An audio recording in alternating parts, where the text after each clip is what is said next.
Hello and welcome to Dough Daddy Cooks. This is Frank, your Chief Flavor Officer and also Certified Financial Planner. Remember that video where I showed you how to cut a chicken into usable parts and save yourself a little bit of cash? Well, today we're taking some of those parts, the breasts and the tenders, and we're going to make golden brown delicious chicken cutlets. You're not going to want to miss this one. These things are amazing, packed with flavor and have an amazing crunch. So sit back and relax.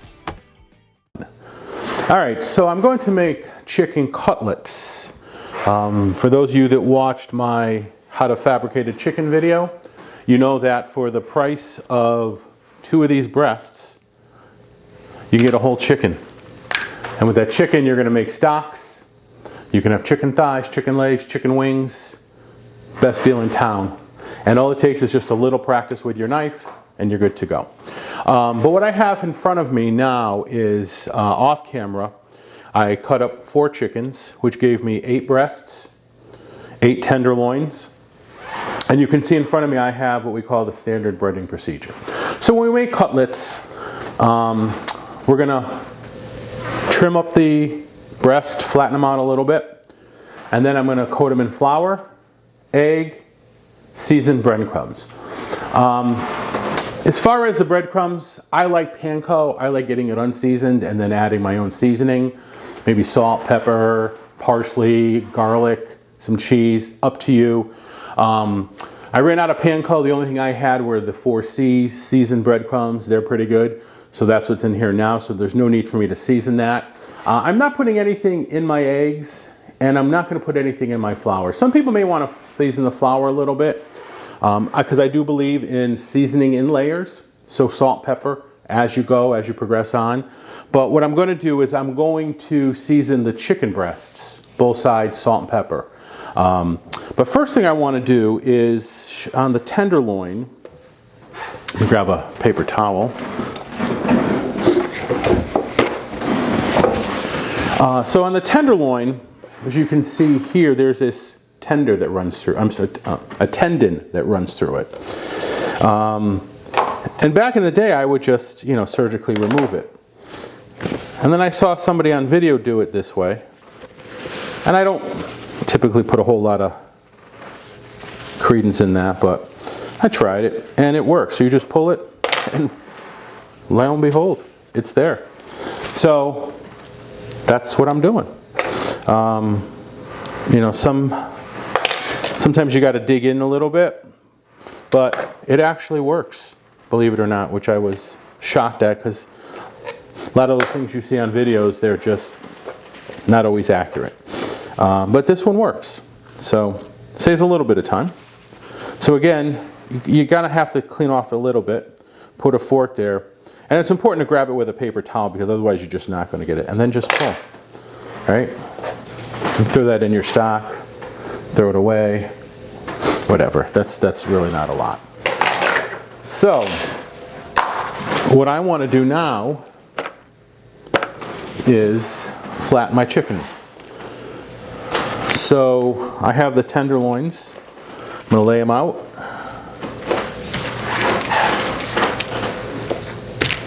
Probably get 4 under a bag, and we're going to do 3. And anything will work. Again, a pan, I have a 3-sided one. You want the flat side. You don't need to tenderize it with the spikes. And just go soft. A little bit, hard around the bigger ends. And what we're doing here is we're just trying to even it out so they fry, they cook up a little better. They cook up a little bit more evenly. So you can see now they're a little bit more even. And I'll just lay them out here. I'm not going to season them right this second. I'm going to get them all trimmed up first. So that's that. Now what I want to do with these other ones, these are pretty big. You can see how thick those are. So with a sharp knife at the edge of your cutting board, press down, palms up, fingers up, and just, right in the middle. So you got this thick part right here, kind of right in the middle. Palms down. That way, and then you want to keep your knife level and just nice and easy right through. Right through. And now you've got 2. So I will do that for these cutlets.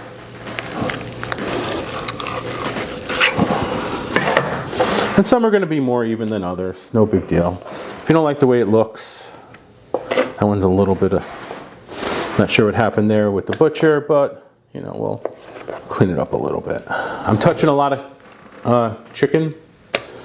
It's always important that you sanitize everything when you're done with this. I actually have a bucket of sanitizer that I always keep in the sink. And when I'm done, I sanitize everything. Wash my hands, sanitize my hands, wipe everything down, handles, everything. You don't ever want to cross-contaminate, all right?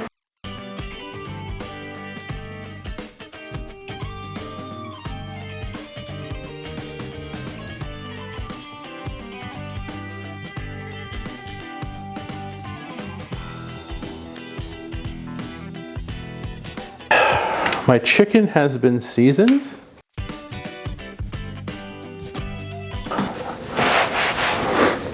All right, now we're going to start some breading.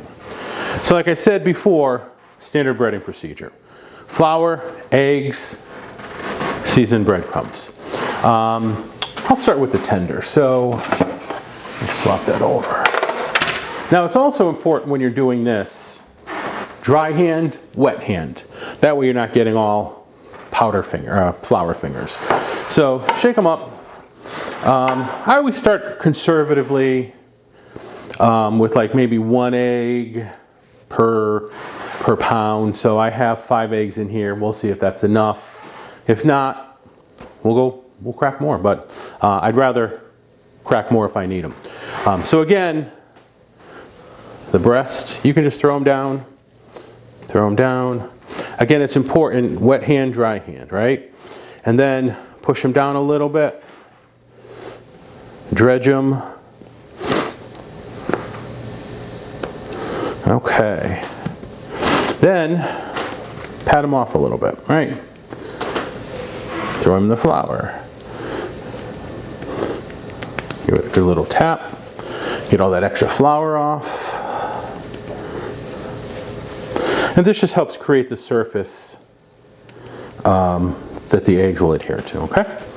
Now, I have a fork here. Try not to poke too many holes in it, but you want to make sure that you get coverage, enough egg coverage over all the chicken. Sometimes you gotta grab the other side, but we're good there. All right, so we're good. Okay, all right. So I got some there. All right, then we're gonna drip it off. Just let it drip, right? Keep these pans close together so I don't destroy my countertop. Again, throw it in. The breadcrumbs, ba-ba-ba-ba-bum. I didn't disinfect this yet. I didn't sanitize it because these cutlets still need to be cooked. So it's okay that they're sitting in that. I did wash it, but I didn't sanitize it. All right. Now I have another fork. Push them down a little bit. Push them down, flip them, flip them, flip them.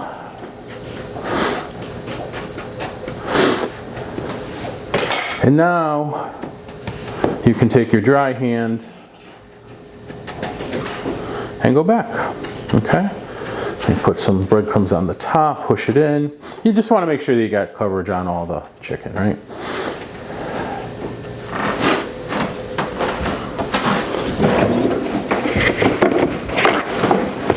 Paper towel. Just want to make sure that this surface is dry.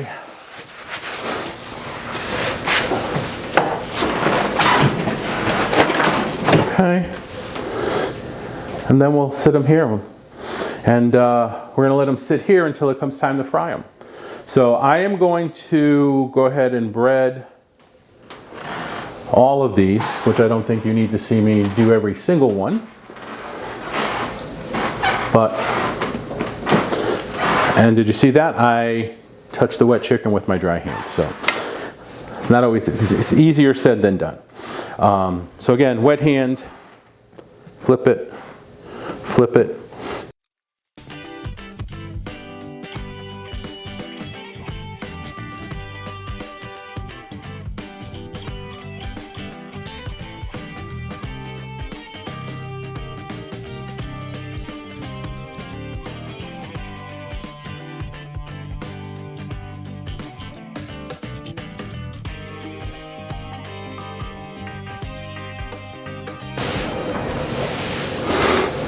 All right, so I'm back. I've breaded them. You can see I've got my tenders here, the full cutlets here, and in a bit we are going to head over to the stove. I'm going to take some neutral oil, not olive oil, though I'll mix some olive oil in it, but I'll use like a vegetable oil or a high smoke point oil. Heat the oil up to 350-ish and then shallow fry, a couple minutes each side.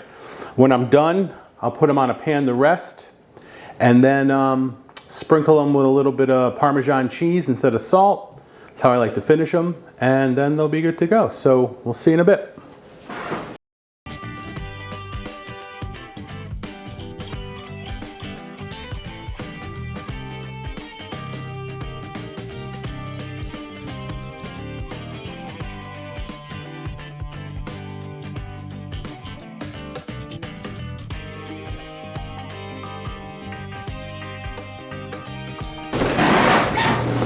All right, so my cutlets are breaded.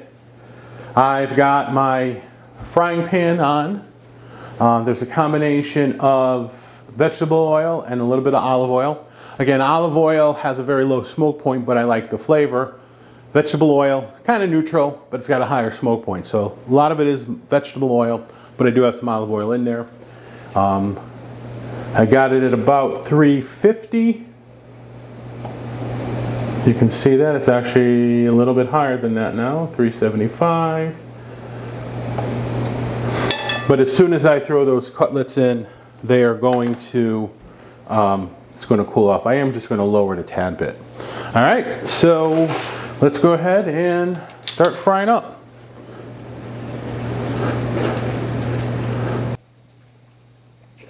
And when you lay in, it's always important to lay away from you. So if there's any splatters, they are going in the other direction. Probably overdid it with the oil in that pan too. Supposed to be a shallow fry. Those are kind of running a little deep. But we're good. It'll evaporate. And then when I'm finished, as opposed to finishing with salt, I like to finish it with some grated Parmesan. I just feel it adds a little bit more flavor to it. So these are cooking up a little fast. So I'm gonna lower the heat a little bit, flip them.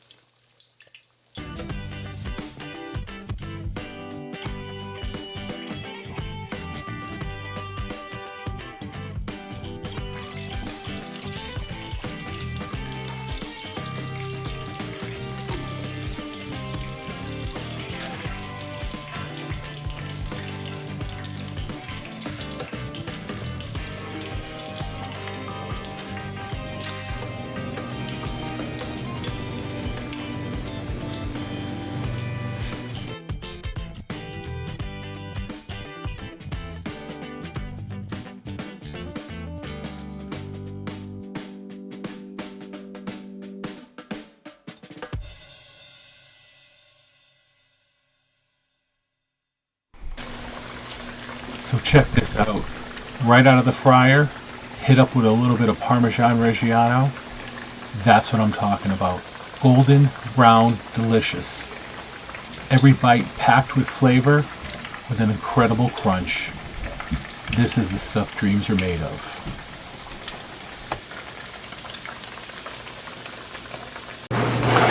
All right, and there you have it. Fresh chicken cutlets. So again, we started with a whole chicken, which I got for about $1.50 a pound.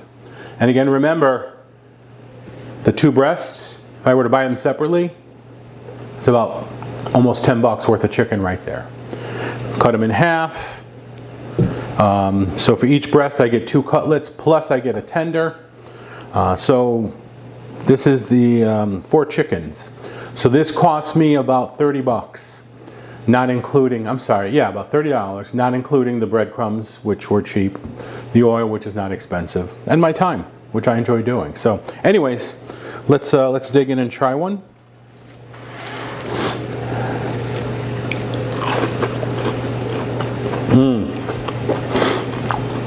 if you can see that close, but nice and juicy, very flavorful.